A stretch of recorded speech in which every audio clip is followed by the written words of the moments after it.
क्या मैं जा रहा हूं, मुझसे मत छिपाओ।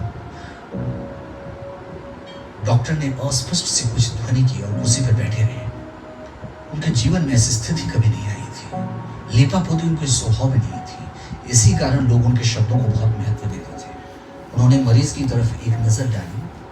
उसने इशारे से उन्हें पास बुलाया और धीरे से कहने लगा, मैं जानना चाहता हूं कि और कितना जीऊंगा। मुझे वसीयत पर दस्तखत करना है। वो तैयार रखी है। पत्नी से कहो उसे उठा लाए।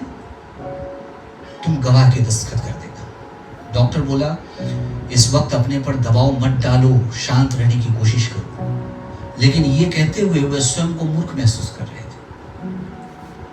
सोचने लगे, कितना अच्छा हो मैं इस सब से बचकर किसी ऐसी जगह चला जाऊं जहां मुझसे कोई सवाल ना पूछा जा सके। मरीज ने अपने कमजोर हाथों से डॉक्टर की कलाई फिर से पकड़ ली और जोर देकर कहने लगा, राम, ये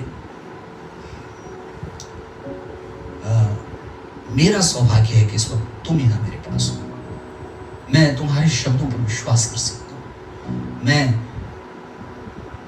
जायदाद का मामला सुलझा कर जाना चाहता हूँ, नहीं तो मेरे बाद पत्नी और बच्चों को बड़ी परेशानियों का सामना करना पड़ेगा। तुम्हें सुबिया और उसके लोगों की जानकारी है।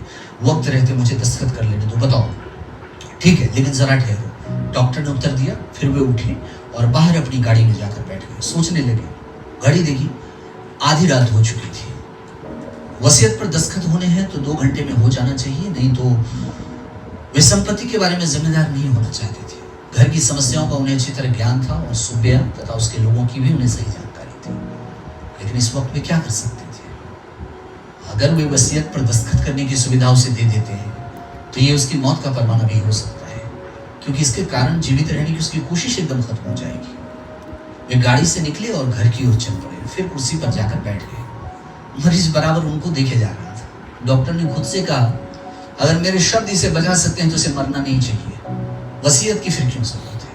वे बोले, सुनो गोपाल, ये पहली दफा वे अपने मरीज के सामने नाटक करने जा रहे थे। झूठ बोलकर जीवन जीने की उसकी इच्छा जगाने। मरीज के ऊपर झुककर वे जरा ज्यादा जोर देकर बोले, तुम वसीयत की फिक्र मत करो, तुम जियोगे, तुम्हारा दिल बहुत मजबूत है।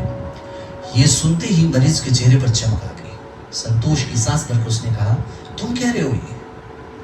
तुम्हारे मुंह से निकली बात जरूर सच होगी। डॉक्टर ने कहा, हाँ मैं कह रहा हूं, तुम हर क्षण ठीक हो रहे हो। अब सो जाओ, गहरी नींद में सो जाओ, मन से सब परेशानियां निकाल दो। मैं सवेरे तुमसे मिलूंगा। मरीज ने कृतज्ञ भाव से डॉक्टर की ओर देखा।